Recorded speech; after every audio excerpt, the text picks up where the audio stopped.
আসসালামু আলাইকুম রহমতুল্লাহ।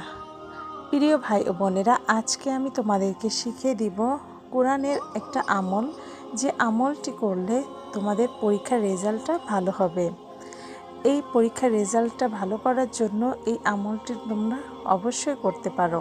আমলটি করলে ইনশাআল্লাহ তোমাদের পরীক্ষার রেজাল্টটা ভালো হবে, সাথে সাথে তোমরা একটা ভালো মার্কস পাবে। যে কোনো পরীক্ষায় তোমরা এই আমলটি করতে পারো, হোক সেটা একাডেমিক পরীক্ষা, হোক সেটা জব পরীক্ষা বা অন্যান্য যে কোনো পরীক্ষা। আমলটি খুবই ছোট্ট। এই আমলটি তোমরা বিশ্বাসের সহিত আল্লাহর উপর এখলাসের সহিত পড়তে পারো।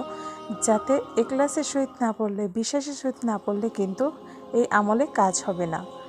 তো এই আমলটি করার আগে অবশ্যই তোমাদেরকে বেশি বেশি দুরূদ শরীফ পাঠ করতে হবে, কারণ দুরূদ শরীফ পড়লে আল্লাহর দরবারে দোয়াটা বেশি কবুল হয়। তাই মহান রাব্বুল আলামিনের দরবারে বেশি বেশি দুরূদ পাঠ করবে। এখন আসি দোয়াটি কি। দোয়াটি হচ্ছে আল্লাহুম্মা সাহিল আলাইনা ওয়ালা তুসির আলাইনা। এই দোয়াটুকু তোমাদের পাঠ করতে হবে। এখন আসি কখন পড়বে বা কিভাবে পাঠ করবে। এই আমলটি তোমরা দিনের সর্বক্ষণিক পড়তে পারো, তবে বেশি ভালো হয় তোমরা যদি 5 ওয়াক্ত নামাজের সময় পড়তে পারো। প্রতি 5 ওয়াক্ত নামাজের পরে প্রথমে একবার দুরূদ শরীফ পাঠ করবে, তারপর এই দোয়াটি 7 বার পড়ে আবারও একবার দুরূদ শরীফ পাঠ করে নিয়ে মহান রাব্বুল আলামিনের দরবারে তোমরা হাত তুলে রেজাল্টের কথা জানাবে। ইনশাআল্লাহ আল্লাহ পাক তোমাদের মনের আশা পূরণ করে দিবেন। এছাড়াও তোমরা দিনে যে কোনো সময় পড়তে পারো, তবে দিনের বেশিক্ষণ সময় তোমরা দুরূদ শরীফ পাঠ করবে। তবে দুরূদে ইব্রাহিমটা পাঠ করা সবথেকে ভালো।